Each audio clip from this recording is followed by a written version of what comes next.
My name is George Galloway, presenter of كلمة on الميادين television. Mind you, I don't mince my words. I speak كلمة and my audience does too. كلمة free word, free for me, free for you. Catch it. Nice to meet you, brother.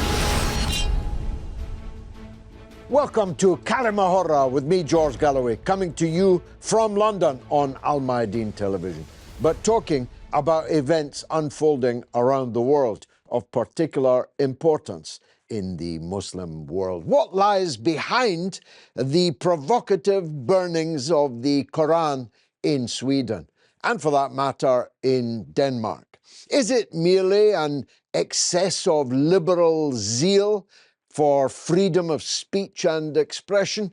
Well, that would be condemnable enough, in my opinion.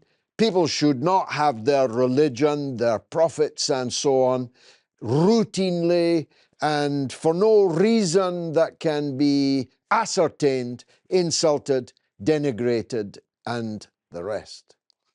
But the double standards of countries in the West on the subject of liberalism, free speech, and free expression render that an insufficient explanation for what happened. Charlie Hebdo, we are told, has to be tolerated in the interests of free expression, even though it, metaphorically speaking, has burned more than the Quran. But the attempt by anyone in virtually any Western country to tell the truth about the Israel-Palestine question would very quickly lead to you losing your job, losing your elected political office, being expelled from your chosen political party, being banned and censored on social media, and quite possibly even being prosecuted. So there's no free speech when it comes to Palestine and Israel. There's no free speech when it comes to the Ukraine war. Your television station will be closed down if it doesn't suit the prevailing narrative. There's no freedom of expression for people who want to strike a note that is not in consistency with the prevailing narrative. All of that free speech and free expression has been closed down. And then there's the geopolitical issues that are raised. Where was this Quran burned in Sweden? Outside the Turkish embassy. Turkey, a member of NATO and possessing the veto power on Sweden's application to join NATO, which they duly vetoed. But maybe the Swedish government didn't really want to join NATO, knew that the burning of the Quran outside the Turkish embassy would be likely to anger the Turks. Indeed, it angered everyone around the Muslim world. There were demonstrations as far away as Indonesia. It was denounced by Saudi Arabia, by Qatar, by all the Gulf countries. It was denounced routinely around the Muslim world. But Turkey had the power over Sweden's military political destiny and has used it. All sorts of conspiracy theories have now sprung forth. Was this a Russian plot to scupper Sweden's attempt to join the NATO North Atlantic Treaty Organization, the US-led military alliance? Who was behind it? What are the limits of freedom of speech and expression? I think it's a subject worth exploring. With my panel of distinguished experts, I'm merely the enthusiastic amateur, as always. Christian Bakker, My old friend is a television presenter, an art dealer, and the author of a book with one of the best titles in anybody's library, From MTV to Mecca. That's the journey she made. Christiane, welcome to كلمة. Thank you so much. What did you think when you saw the Quran being burned? Did you smell the burning or did you smell a rat? I smelled a rat. No, I felt sorry. I felt upset that people go out and do these things in our day and age where we should be, respectful towards each other. I mean, everybody knows Islamophobia it shouldn't happen. It's something so backward. And why would you burn anybody's holy book? And then outside... But you get lunatics in every society, don't you? The man who burned it was a far-right activist, well-known Islamophobe. He'd previously burned Qurans all over the place. Why did he do it now? And why was the reaction as it was now? Well, I think, isn't he on a tour, or hasn't he been on a tour around Sweden? Book-burning tour. Book-burning tour, yeah. I mean, they are quite powerful, the right-wing party in Sweden. That is what is worrying. His party supports the ruling coalition. Yeah, and generally in Europe, that Islamophobia is actually not getting better, but it seems to be getting worse due to the populist right-wing movement. That I find worrying. And would he not... do you think he didn't want Sweden to get into NATO? I don't think that's got anything to do with it, but it's a consequence that probably the Swedish government didn't... I think that anyone who thought about it for more than 30 seconds would say burning the Quran outside the Turkish embassy is going to make Turkey extremely angry, and Turkey has the power of veto on Sweden's application to join NATO. I think the West seems to be so hung up with their freedom of speech clauses in the Constitution. Oh, yeah, of course. When you're saying Islam is great, like I did in the 90s, in the early 90s, I lost all my jobs. Yeah.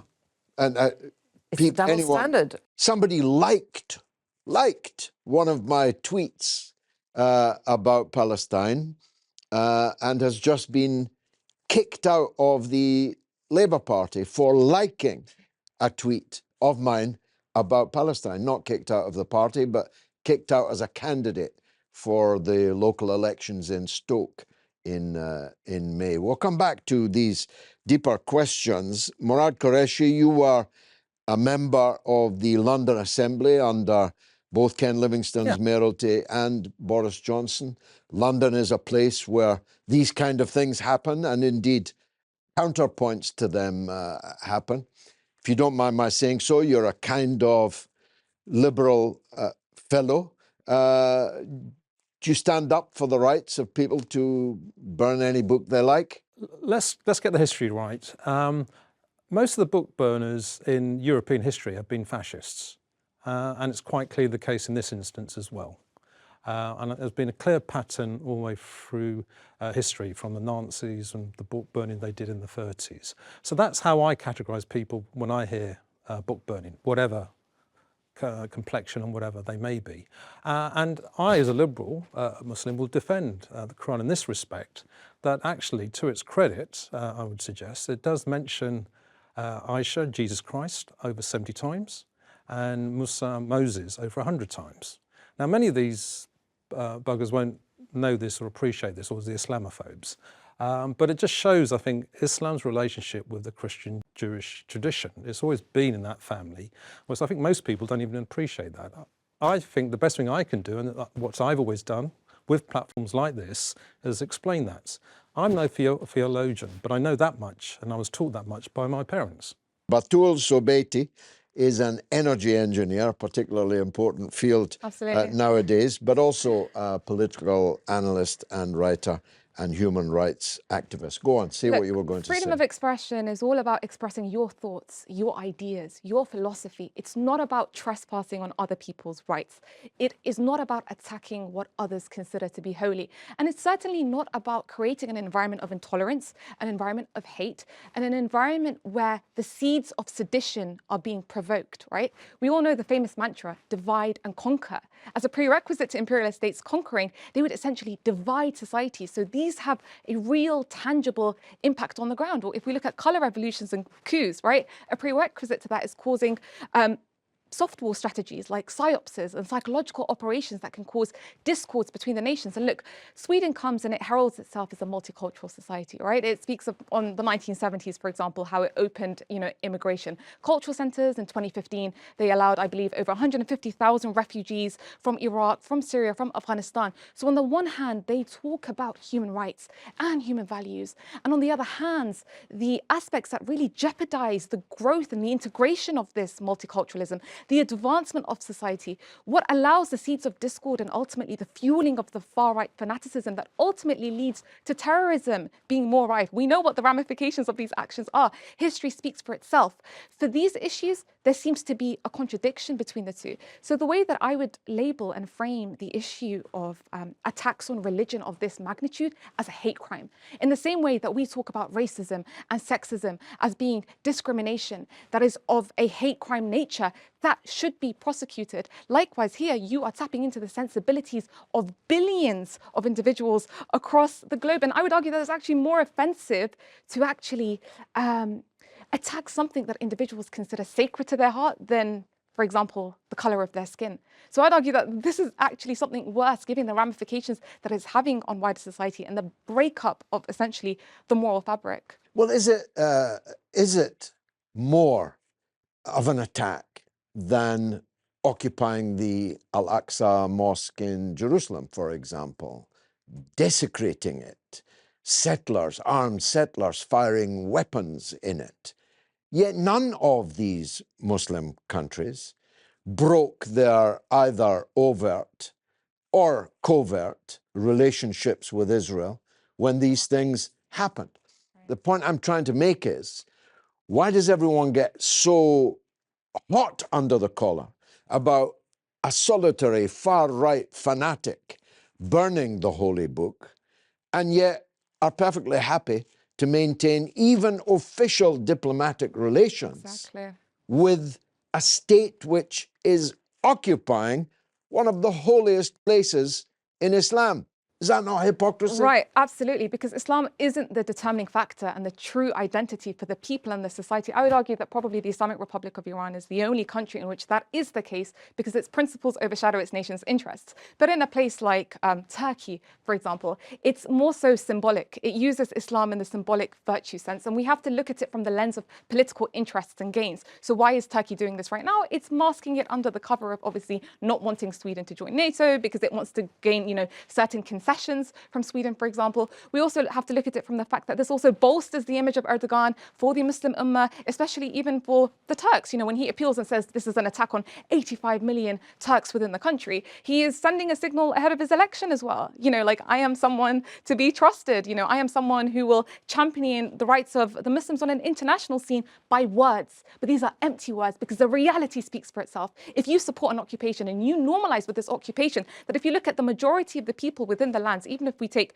Jordan, for example, that normalized in the 1990s, still 95% of the country in the recent poll that the Cradle media did shows that they don't support the Zionist regime and the normalization. But the rulers denouncing Sweden have open diplomatic relations with Israel and never break them, no matter what crime Israel commits. And many of those crimes are at least as serious as burning a Quran, is, I think, my point. Let's cross over to Sweden, where Jan Uberg is the co-founder and director of Transnational Foundation for Peace and Future Research. He's a conflict reporter and analyst with an important independent think tank in Lund in Sweden. Jan, welcome to the show. My pleasure. I mean, the authorities, the government in Stockholm, effectively gave a green light to this far-right extremist to carry out the desecration of the Holy Quran. As a Danish, Swedish citizen yourself, how do you see it? Well, I'm not a Swedish citizen, but I'm a Danish citizen who lived here for more than 50 years. But of course, I know Rasmus Paludan because he is a Danish politician. who tried to get into the parliament. So I know what he's up to. He's burnt these Korans in Copenhagen too, elsewhere. I think it's a very stupid thing to do. That's a kind of, it's not a very polite or diplomatic way of expressing it. I don't simply see the purpose of doing things like that. When I saw that it was done, I was wondering whether this would not come under a law that, as far as I know, exists here, which is that it's criminal or you can be persecuted if you incite hatred against a particular group of people. And of course, he may not have shouted and screamed and said things, but he's burned a Quran. And I can't see that that should not be the same as inciting hatred. But he's a lawyer, educated man, so he probably knows the fine details of how far you can go. Interestingly enough, when somebody else shortly after wanted to do the same thing, the answer was no. So I don't know whether Sweden has some kind of principles or not, but it happened also when a big doll of President Erdogan was hung outside one of the public buildings in Stockholm. So I would say this goes back to a long tradition.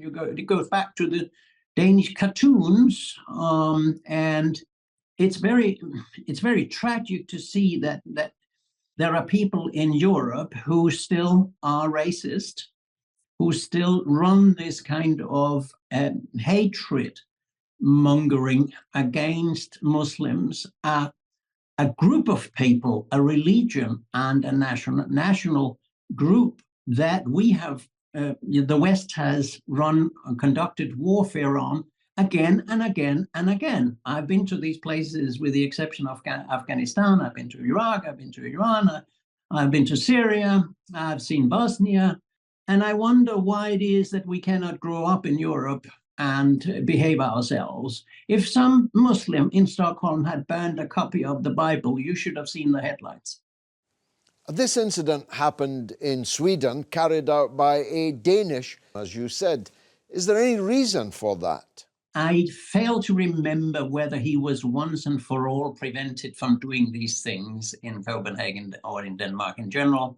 There was a reason some year or two ago that he went to Sweden. I must honestly say I have other things to do in my life than following this man's crazy activity.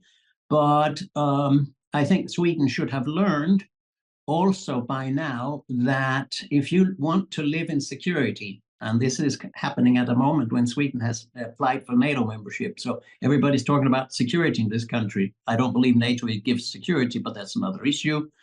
If you do that, you also have to take others into account and their feelings and their cultural pride. And if there's one thing we've always historically been proud of in Scandinavia, it was that we took each other into consideration. We had different foreign policy and security political solutions. We had NATO membership, we had neutrality, we had a special arrangement for Finland vis-a-vis the Soviet Union at the time, etc. We always said we are secure when we have thought of what will our action imply for the other Nordic countries. Now, if somebody does these things and only thinks of his own nation or his own government or his own parochial, narrow-minded interests, I think we're far out compared with just 20 years ago when we had decent foreign policies and decent security politics, and where Sweden would not have allowed that type of hate inciting activity as Mr. Paludan's. Well, the Europeans are always telling us that the rights of free speech and free expression are, well, to coin a phrase, sacred to them. Do they really mean it? I don't know whether it's a pretext. I think it has been a genuine part of at least the self-understanding of Western culture that we had a serious attitude to human rights, to freedom of expression, to free media. But of course, that has never meant freedom from responsibility of the consequences of what you do. I mean, there are lots of things I can do, but because of being a civilized, educated person, I don't do it because I know it would lead to serious troubles with somebody else or make somebody sad.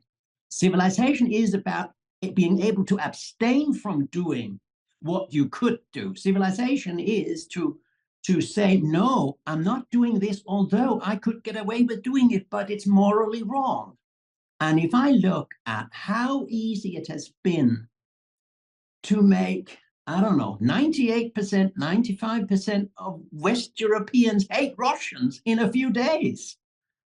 I'm appalled by this development, because if there's one thing we should have learned, it is the distinction that everybody else does in the world about us and the US, namely, if you go to Iran and you travel around, I've been a lot to Iran, I've been to other countries that have political reasons to hate the West. But what the people say in these countries is, we can distinguish between the government and the people. We don't hate the Americans, but we dislike or hate the government of the US and Washington.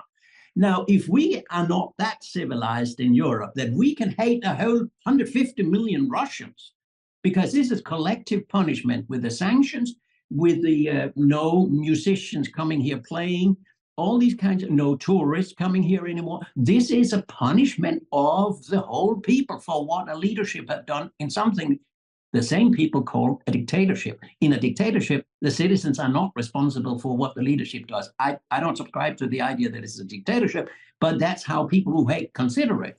I mean, the Muslims in Europe and indeed across the world are being told that these kind of actions in the name of free speech are normal and should be normalized. That's dangerous, isn't it? What do you think? Well, that is absolutely what it is. That's absolutely what it is. The way the West or NATO countries led by the US has killed in Muslim countries, how much we have destroyed. I've been to Syria. I was in Syria in December 2016 when Aleppo was liberated from al-Nusra, 4.5 years of occupation by the Syrian forces and the Russian forces. And now, of course, there's a terrible earthquake and everything is worse than it was. But we managed to kill 300,000 to 400,000 Syrians. We made 6 to 8 million people flee from their homes, either internally in Syria or leaving as refugees, UNIDPs or refugees. We've destroyed the economy. The Americans still have a number of bases, not sure whether it's 8 or 10 or whatever it is, on Syrian territory. Nobody gave them a right to have that. Now, if we expect these types of things, Iraq, the harassment since 79 of Iran, etc., the destruction of Libya, if we expect that not to have a negative effect on world politics and cultural dialogue, we are more stupid than we're allowed to be as Europeans. So I'm saying we are on the wrong track. Amazing. You can either yourself or assisting others massacre hundreds of thousands of Muslims in Muslim countries, but you can still not accept that in Sweden a single Quran can be burned. That's the double standards and the hypocrisy to which I object. I'll be right back with the second half of كلمة. Stay tuned.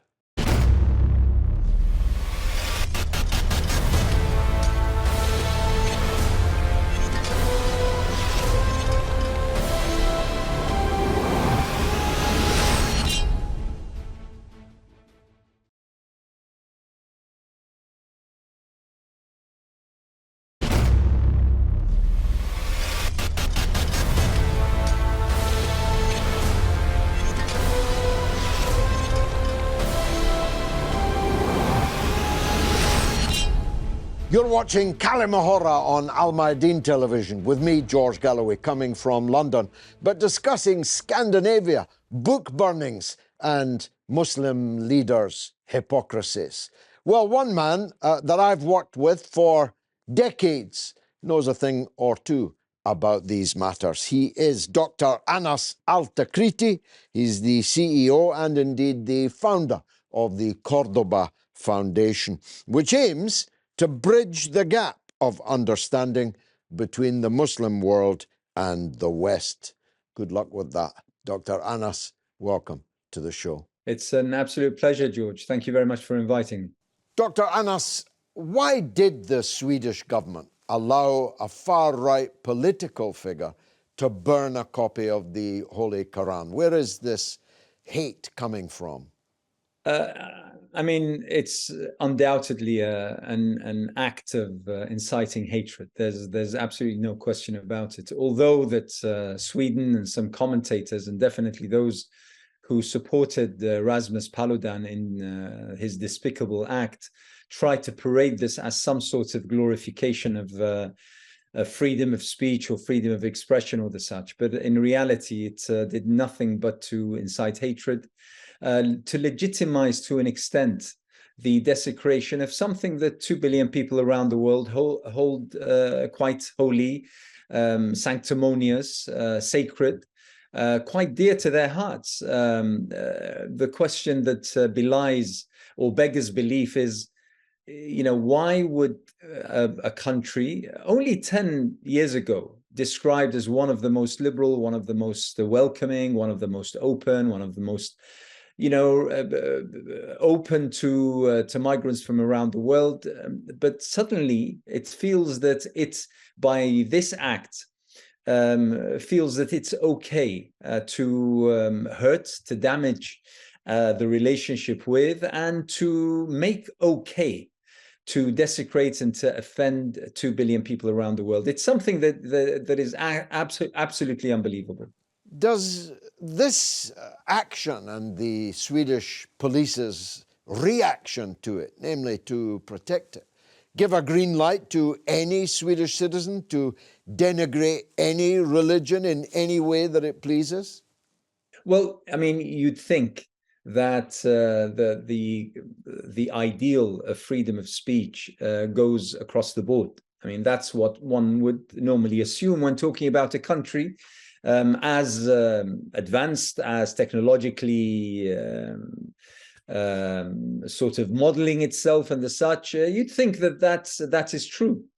But it seems, and we found out only a few days later, that when someone wanted to or applied to hold the gathering in order to burn a copy of the Torah, the holy book of the Jews, that was rejected. Now, I'm glad it was rejected. I am against burning any book whatsoever, let alone a book that is held dear to its followers and to those who consider it sacred and holy. So, but the mere fact that Sweden prevented the burning of the Torah just means that its claim that burning the Quran was some sort of act whereby freedom of speech was being exemplified is absolutely false. Isn't the question why the Swedish authorities allowed this to happen? And what about the perpetrators? What did they hope to achieve? It's something, you know, George, I'm going to be honest here. I think that, firstly, most would agree that burning a copy of the Holy Quran is not going to either lessen Islam, it's not going to lessen the mass conversion to Islam as we're seeing across the world. And, you know, with the fact that we have billions and billions of copies of the Holy Quran, and, you know, it's not that we're all of a sudden finding ourselves wanting copies of the Holy Quran. What I think that this does do, however, is to reflect a deep anxiety and a deep lack of confidence and probably even a crisis within not only Sweden, but also Europe. Bear in mind that Paludan is Danish. And in Denmark, we've had now years and years of various acts, whether it be cartoons depicting the Prophet Muhammad, or whether it be cartoons depicting Muslims, or whether it be the burning of the Holy Quran, or the desecration of icons that are close to Islam and Muslims. It's been on this path for years. And every single time I hear about this, and by the way, other European countries as well, every single time I hear about this, I ask myself, why? And the only conclusion I can come to is the fact that these countries and Europe as a whole is in crisis mode, about who Europeans are. What do they represent? What do they believe in? What are the real values of justice, democracy, freedom, equality, freedoms of speech, freedoms of belief, when we find many of those countries subjugating Muslims, harassing Muslim women for wearing the hijab, attacking Islamic centers and mosques because they're frequented by Muslims, and so on and so forth. There is an actual crisis in what Europe now represents, in what the West generally, probably even speaking, what it stands for, what it believes in, and the way in which to clutch at whatever straw it may have within its midst.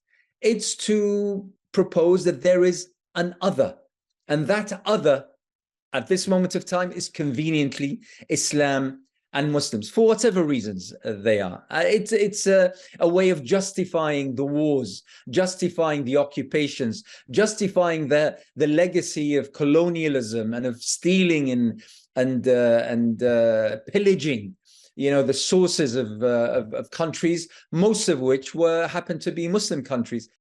It's a potentially dangerous provocation, isn't it? What if some Muslims decide to retaliate in a violent and destructive way? Well, I hope not. I mean, there's a great saying by the Libyan warrior against Italian colonialism in the mid or early 20th century, Umar al-Mukhtar, when some of his followers said, well, why don't we do to them like they do to us? They burn our houses, they rape our women, they steal our food, they enslave our children. His response to them was simply, they are not our teachers. We do not do tit for tat, George. And therefore, I really hope not. And you know what? Thankfully, we haven't seen the kind of reaction that many warned that Muslims would go. We haven't seen Muslims hit the streets and go on rampages and burn down buildings and probably desecrate sacred icons of other faiths or other cultures. I'm glad, and I have to say I'm quite proud of Muslims across Europe and elsewhere, because this act is a small act done by a small person and accepted, unfortunately, I have to say, by a government that seems to be quite small itself. That is, Christian, the most important point, isn't it? The last one that Anas made. The police stood guard around this man while he committed this crime. Well, it isn't a crime in Sweden, although it would have been a crime, apparently, a few days later to burn another holy book, demonstrating the absurd double standards that I talked about earlier. You can't legislate for an individual fool or provocateur. But the state of Sweden did legislate for their own security forces to guard him while he did it. Is this madness or badness on their part? Both, a bit of both. and foolishness, yeah, indeed, because they didn't realize the consequences. A, the NATO ascension that is now in question. B, the consequences within Sweden in terms of their safety, because what would it lead to? It would anger all the Muslims in Sweden and perhaps radicalize them, or some of them, some who are liable to that. So it won't make Sweden safer in every way. So it's a very foolish thing to do. But how do we remedy this? I think some questions were raised before. What is the real reason for it all? I think a lack of education, a lack of understanding of what Islam really is, that Islam actually, the true Islamic values are very much European values. And that seems to be something completely missing generally in the European conscious. But the Muslims are not blameless in that. The picture for the general public in Europe over the last decade has been a picture of ISIS, of Al-Qaeda, of head chopping and throat cutting, supported, aided and abetted by our own governments, I may say. But that's the picture. If, my mother is 87 or 88 years old. she only watches the mainstream news. That's probably the picture in her mind about the Muslims. Understandably so. The media has a very conscious role to play. They should not give only airtime to the monsters, to the radicals. Sadly, the extremists overshadow any media discourse. I think European institutions need to do a very conscious effort to eradicate the institutional Islamophobia within the institutions. They also need to do something in the public conscience, in the media, for them to be more responsible in their reporting, and generally an education program of what the true Islam really is, so that we distinguish between extremism and true Islam, and promote the true Islam, and and obviously stop this kind of burning or hate crimes should not be allowed. But then, George, it's also a question of who owns the media, right? So the media is either owned by the government or it's owned by billionaires who have direct contracts. So even if we, for example, look at the likes of Rupert Murdoch, who owns News Corp, for instance, we see that between 2015 and 16, he went into Downing Street in 1 year, 18 times, basically. And he was very pro-Brexit. And we saw the Brexit referendum because he was pushing it through his mass media. So I agree with you in the sense that the masses are inherently and innately victims of the status quo that is being perpetuated by those who have the monopoly. Because not only is it a case that Islam is not associated with extremism, they create this extremism. So they create the problem precisely because they want to yield a situation of Islamophobia where they can basically garner political interests from that reality that they have created, which is, maybe colonizing, maybe it's getting the oil, maybe it's having a strategic positioning in certain locations across the globe, but then also in the aspect of cultural hegemony. So that's the hard war, but there's also the soft war. And a part of the soft war is allowing that hatred to basically foster towards the Muslims, to also develop this kind of inferiority complex within the Muslims. So Muslims feel like they can't stand up, or that they are not tolerated. So Muslims not tolerating this kind of behavior is how it should be. For Muslims to sit down and say, do you know what, we tolerate this and we won't say anything about this, that allows this injustice to perpetuate itself. Yeah, but it wasn't the media that were cutting people's throats and chopping their heads They're off. a part of the same system. It was people who called themselves Muslims. Okay, so these people that called themselves Muslims, and there weren't a few of them. They were brainwashed. There were hundreds of thousands of them. If we want to talk about the Wahhabi ideology, where did that come from? Where did Muhammad ibn Abdul Wahhab come from? Saudi Arabia as a monarchy state was put there precisely by the West, by Britain, by this, supposed great country, right? Who actually gave their ideas leverage and allowed them to rule the country and everything in between, and to even call the country after that monarchy to serve their callous interests. Today, Saudi Arabia and even this Wahhabist ideology has no inherent strength in and of itself, apart from the propping and the ruling that the West is giving it. It's giving it that kind of cover, essentially. Murad, you're one of the leaders of the anti-war movement, the peace movement in Britain, executive of the campaign for nuclear disarmament and so on. You must see acts like the one that we're talking about, or the ones that we are talking about, as contributing to basically boiling geopolitical situation in the world that can erupt into flames at any time. Indeed, and that's a very dangerous situation. And in some ways, we should be grateful the Swedish government has changed its position. But it's caused damage already. We've had counter demonstrations in London in front of the Swedish embassy, and Lord knows where else it's gone. So I think the Swedes have got to take responsibility for this and realise the mistake they've made, and also not fall for this storyline that we've had. When I was growing up in the 70s and 80s in London, no one asked me whether I was a Muslim or not. It didn't even register. It was only in the 90s and the beginning of the century. And it just shows how things shift. Unfortunately, hatred is a constant. In the 70s and 80s, it was black or Pakistani or Indian, that was the issue. That's changed in the early end of this last century and the beginning of the century. I think it's changing again now. I think it's moving now to Russians and the Chinese. Well, certainly if you listen to the BBC, that's the impression you'll get. Unfortunately, that's a constant in British politics. I've seen it in London. If you looked at the National Front's activities at the 70s and 80s again, there was a constant 5% far-right vote there. And they never got into power, thankfully, in London, in the regional government, the GLC, or in any of the parliamentary seat, because the vote wasn't concentrated enough. They did subsequently get into the London Assembly because that 5% was gathered together across the whole of London and got them one Assembly member in 2008-12.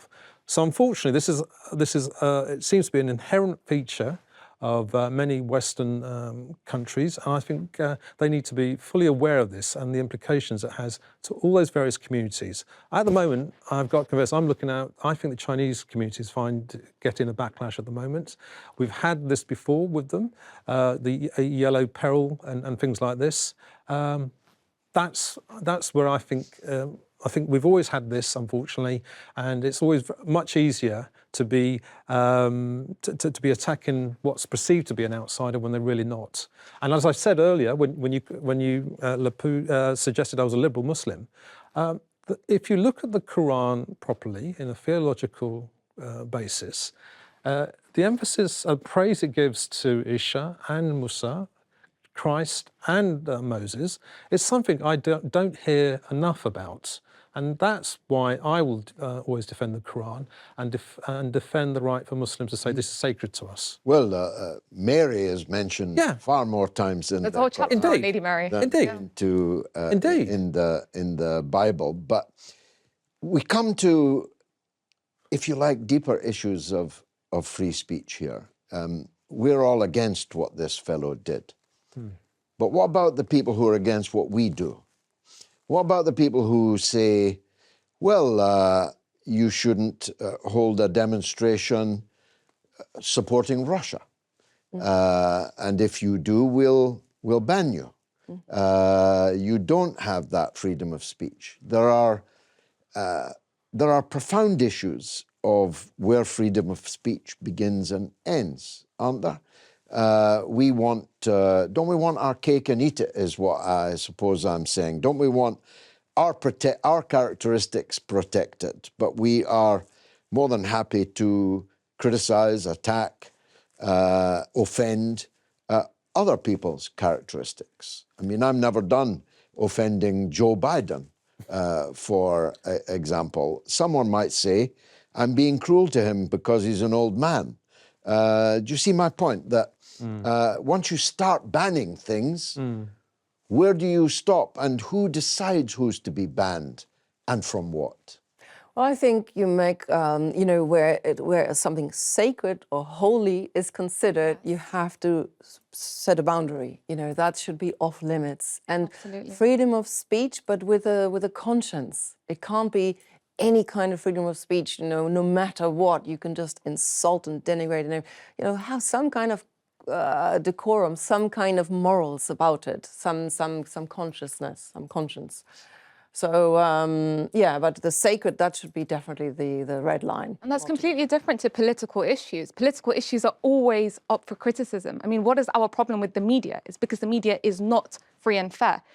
We criticize them banning, for example, Press TV, Russia Today, the censorship of the algorithms. So we really need to understand who actually has the monopoly over the media, right? Who is actually blackmailing the world with certain slogans, even going to the extent of justifying oppression within law and turning a blind eye to other things that are not of interest to them. So I think that is the crux of the issue. It's not a case of us having our cake and eating it. What we are saying is those things which are considered holy and sacred since the beginning of time. Religion has existed within the hearts and the minds of the consciousness of individuals, and this spans billions and billions of people across the globe.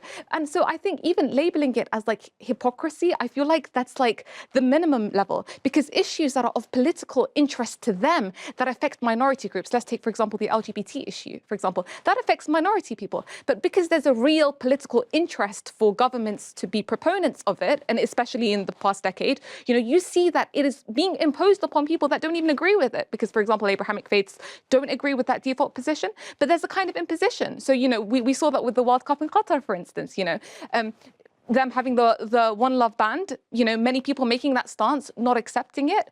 But it's like, hold on, like it's respecting what individuals consider as sanctity that has existed since the beginning of time. And like the sister said, not trespassing that boundary. But then at the same time, we should be able to speak out against issues like LGBT or whatever, homosexuality, whatever. I mean, whatever we But don't these have things the are right. Because sacred it's a political. to some No, people. it's political. You see, It's this political, is- George. But It's that's not the political. whole- Well, It's a political well, tool. we think so, Yeah. but they don't Yeah. think so. But it's not It's the not same. Quran personal. is holy to us, George, it's but not it isn't personal. holy to the man that burned it. George, no one has a problem with anyone practicing LGBTQ. The problem is where? The problem is that now that is being imposed. So I can't go out and say that I, as a Muslim, maybe disagree with LGBT as a default position, as a practicing prosecuted, Muslim. eh? You Well, would be it's your job. prosecuted if I said that. If I said that is Scotland, my- you'd be in jail for hate speech. Exactly. That is the problem over here, is that a minor issue is being imposed upon the majority of people because it fits within the real political interest of those in power. Yes, but it's an example of the banning culture. It's an example of the cancel culture. You and I don't want our children to be taught that certain practices and so on are normal and equal to those forms of family that we believe in. So we're cancelled from criticizing it. We would literally be prosecuted. Exactly, and that's the But point that I'm we're trying to asking make. for the prosecution of other people's actions that we don't like. Do you see the But that's dilemma not- I'm trying to... No, it's not a dilemma because you're comparing apples and oranges. Exactly. It's It's not on comparing the what same is a level. political issue. The LGBT now is a political ideology that is being put forward by governments. It's being pushed. One can't look at the issue and say it's not an agenda. Everything should be able to be discussed and criticized. Just holy matters need to be treated with caution. But that's because we're holy. What about all the people that aren't holy? The majority are holy. The majority. I wish that were so. I so wish the that were international so. community is beyond Europe. We have to look at globally. No, the majority Holy is issues. not holy. The majority of people in You don't have Sweden to be. are atheists. Okay, we're talking They don't about- believe in holiness. We're talking about and the holy majority books. of the world over here. And we're especially talking about the minorities that reside within Sweden that feel endangered by this climate of hate. If we want to go back to the question of creating community cohesion, for example, and multiculturalism, why is it fair that they should feel endangered in that environment? Do they ask for terrorist attacks to be, done against them, for example? If we look at what happened in New Zealand, no. But it is ultimately that environment, that hate of hate that gets fostered. I would argue it's not just a case of the far-right fanatics and extremism, but this is actually a structural issue, as Sister Catherine alluded to, within the media, and it comes from the top, essentially. It's governments that basically legislate policies, foreign policies, even domestic policies, that are so crucial to the lives of Muslims. Well, what do you think? We've all got different points of view, and that's because this television program is called Kalima Horra. And thanks to الميادين, we were able to bring it to you. I hope you enjoyed it and that you'll discuss these issues long into the night. I've been George Galloway, and you have been a wonderful audience.